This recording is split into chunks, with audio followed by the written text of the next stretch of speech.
Okay, video vlog check everybody, Azrael here and we are back again for another tech vlog at we are here sa event ni Huawei Philippines at ni Vogue Philippines for a collab event featuring the fashion-forward Huawei Gala Night here sa Shangri-La the Fort at na-unveil nila dito, pinakita sa amin yung mga power ng camera ng Huawei Pura 70 series. So we are here, sa tapat ko yung table kung saan nandun yung mga unit, the Huawei Pura 70, Huawei Pura 70 Pro, at Huawei Pura 70 Ultra. We're going to do a hands-on test. We're going to check it out, yo, and also the camera. Hindi ko pa check yung mga specs nito, no? Hindi ako masyadong nagtuon ng pansin, but I'm glad Huawei Philippines invited me to this Gala Night event at todo forma tayo ngayong araw na ito. Fashion na fashion tayo. Simple lang tayo ngayon. Medyo puwet pa ako nito. So let's check it out, yo. Let's do the hands-on test with the Huawei Pura 70 series from Huawei Philippines. Alright, we are here sa kanilang device table sa labas ng Grand Ballroom, and you can see here the three kinds of Huawei Pura 70 devices, mga smartphone nila. This is the Huawei Pura 70. And this one, that's the Pura 70 Pro. At ito yung Pura 70 Ultra. We're gonna check it out, yo. And also do a hands-on test. Test na rin din natin kung gaano kaganda yung camera nito. Let's start with the Huawei Pura 70. Hindi tayo nakapag test or check ng specs. Ay, ganda naman ang kulay nito. It's very pink. Ayan. Ito yung kanilang style nila na for the camera bump niya, no? Laki, grabe. It reminds me of, since I'm a user of the Huawei P30 series, I can see na talaga ang layo na narating ng Huawei for having a best devices. Lalo na for the camera feature. Meron na silang kanilang sariling imaging, yung X-Mage imaging for the Huawei phones. So, okay, let's do a hands-on test first with the Huawei Pura 70. At ang pangit ng aking exposure. Ayusin lang natin to. Wait lang.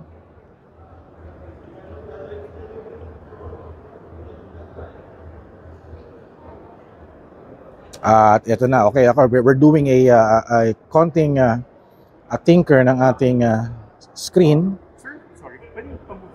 Para makita natin tong amazing feature. So let's check out the camera specs. And it has here for the photo. There's yung wide angle lens, 1x, 2x, 5x, 10x, at kaya niya up to 50x for the Huawei Pura 70 for the photography feature niya. For the selfie camera, check out the selfie camera. Uy, ganda nito. May point X na at meron pang mas wider for the selfie. Grabe, ang ganda naman ito. Very interesting for the Huawei Pura 70. At syempre, let's check out their video mode. For the video mode, for the selfie, naka-selfie tayo. This is the point X at meron siyang wide na naman. Wow, this is very interesting. May 1X siya. I think if you can redo a recording, oh my God. If I'm doing a recording for the selfie, no, I can switch to the lens point X at wide while recording. Yun nga lang, wala siyang way to switch to the rear camera. So you can see here, I'm recording at 1080p 30 fps. Sa selfie pa lang to, no? So if I'm going to switch to the rear camera, I need to press stop at nasa rear camera na tayo. At for the rear camera, merong 1X, meron siyang wide, 2x, 0.5x, 10x, up to 15x lang for the video mode niya. Shooting at 1080p 30 fps for the rear camera. If I press record, ay nakapag-record na tayo, and this is the wide angle. This is the 1x, 2x, 5.5 at 10x. So nakita nyo, no, it's recording and I can switch the focal length of the camera. So there's no other way to switch the front camera. I need to press stop. So ganun ang style niya, no? There's also a pro mode here. Pro mode for the photography. There's the portrait mode. Ayan, 1x, 2x, 3x. Snapshot. I think snapshot is, I'm not sure kung para sa itong snapshot na to, no? Snapshot. So parang snapshot lang siya. At meron siyang night photography na rin din. And also, let's check out the more. Sa more niya, there's macro, super macro, multi-aperture mode, dual video. I like the dual video. Naka-dual video tayo, ayan. And what else? Balik tayo. Stickers, time-lapse, slow-mo, panorama, at light painting. Ayan. So, ano nga bang specs netong Huawei Pura 70? At ayan, may mga isa 12GB of RAM, 256GB of storage. At for the CPU, hindi nakalagay yung CPU dito. Walang CPU. Nakatago. So, hindi nila sinasabi kung anong ginagamit nilang processor for this Huawei Pura 70. Okay, tuloy-tuloy na tayo, no? At on the second phone naman is we have the Pura 70 Pro. Grabe, ang ganda ng camera na to. Parang almost the same din siya. But the difference is medyo square-ish tong si Pura 70. Si Pura 70 Pro is parang medyo mas manipis siya. Kitang-kita naman dito, no? Mas manipis yung body nito. Metallic yung wrap around. Same here din. Same here. And also they have a one speaker pala. Si Pura 70, no? Ayan. So, hindi natin na-explore yung body, no? Let's check out the body. So this is the back of the Pura 70 Pro, and there's the X-Mage image processing nila. Sa taas is there's a microphone here, dalawa. Sa side is very clean. Sa ilalim, it's a SIM tray, speaker, USB Type-C. There's the power button tsaka yung volume niya. And also the camera is sa harapan din. Almost same din sila ng style. Parang medyo mas malaki ng konti si Pura 70 Pro compared to Pura 70. So let's check out the camera. Check na natin yung settings niya, no? Kasi nandito na tayo eh. About the phone, so this is a 12GB of RAM, 512GB of storage. Yan yung kanyang wala siya sinasabi dito. Nakatago rin yung kanyang CPU information. So check out the camera. Di pa naka-enable yung camera niya. Oh. Okay, so this is the photo version. There's wide, 1x, 2x, 3.5x, 10x, and up to 100x. Grabe naman yun. So 100x. Grabe. Parang kaya-kaya mag-magnify na ng object yun. Ha? So we are here sa wide, no? So let's shift to the front camera. There's 1x, point x, tsaka wide, mas wider for selfie. Grabe, ang ganda nito pang selfie, oh.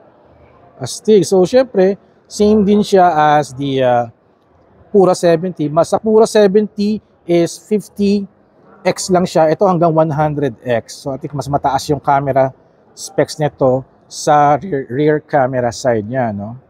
So let's check the video mode. So we're shooting at 1080p 30 fps. Merong wide, 1x, 2x, 4x, 10x. For video mode up to 20x. Compared to dito, hanggang 15 lang siya. So for the video mode, ganun din, may wide, point x, tsaka 1x. So if I shoot a selfie, I can switch the lens, no? Ay, may wide, point x, tsaka 1x. Ito tumutunog. Ito ata nagagalaw ko ata yung yung sensor niya. So while recording, no, I can change the lenses, but focal length lang yun. Pero hindi ka makakapag-switch to the rear camera. But you can take pictures, so you need to press stop kung gusto mo mag-vlog sa rear camera. Same thing na rin din, pinakamagandang feature niya, no? You can change the focal length, wide siya, 1x, 2x, 4x, 10x, up to 20x video mode siya, no? Ayan, so that's the power of the Huawei Pura 70 Pro. And finally, we are here sa pinakang paborito ng mga Huawei smartphone users at syempre sa mga photographer. This is the Pura 70 Ultra. Ayan, this is the Pura. Iba yung kasi ng camera niya, no? Parang ito yung parang may camera na umaangat siya if you're doing photography, no? Sana medyo madilim dito, no? Pero this is the black color, no? So medyo madilim siya. So check natin to. Ayan. Ayan, medyo maliwanag. Iba yung kanyang body, oh. Mahirap na lang yan. Limit para pag-picture sa wall. Wala, nakadikit eh. Nakadikit eh. So let's check out the Pura 70 Ultra. About the phone tayo. It has here 16 GB of RAM and wow. Para to 1 terabyte ba to? Yeah, almost 1 terabyte, no? Kasi 9999 gigabyte eh. Shucks, grabe. 1 terabyte of storage. No? Tama kasi 999 gigabyte eh. So lumalabas to, 1 terabyte na to. Matindi. At also, wala siyang information about the CPU niya, which is okay. So let's check out the camera. Ito yung pinakamatindi rito. Ayan, walang paano gumagana yung photo niya, no? Wala naman nung nakikitang something na gumagalaw siya, no? Hindi ko maintindihan, no? So this is the gumagana ba siya? Ayun, nakita ko. Bumaba siya. If I turn on the camera, ayun, umangat siya, oh. If I turn off the camera, swipe tayo taas, no? Ayun, bumababa siya. Hindi nakikita nyo ba? Di ba ito nakikita eh, no? So, on ko yung camera. Ayun, umangat, no? Umangat. Umangat siya. Umangat. So, tanggalin ko yung camera. Ayun, bumaba na, oh. Matindi. Parang ang naka-camera na rin din, no? So let's check out the photo mode. So as usual, wide 1x, 2x, 3.5x, 10x, at pag we zoom it up to 100x for photography. And for the selfie naman, same din, wide 0.x saka 1x. Kung lang ko pwede siyang i-zoom in, wala, hanggang 1x lang talaga siya. So for video 1080p for sure. If I'm going to change it 4K 30 fps 60 fps, so ayun yung pinaka maximum niya, 4K 60 fps, pero 1080p lang tayo. Ayan, so we're on selfie pala, no? Selfie pala can shoot 40K 60 fps. So may wide siya, 0.x saka 1x na rin din. Ayan, at record tayo. Yeah, I'm now recording using the Huawei Pura 70 Ultra. Naka 1x tayo, normal. I can do the 0.x zoom up, wide siya, mas wider siya. May konting resolution loss nga lang pagka super wide, but pag 1x, ayan, medyo okay pa. Parang iba yung resolution ko dito ng weird, no? For the 1080p 30 fps. Stop na natin to. There's no other way to change the lens. So press time stop, switch to the rear camera. At eto na.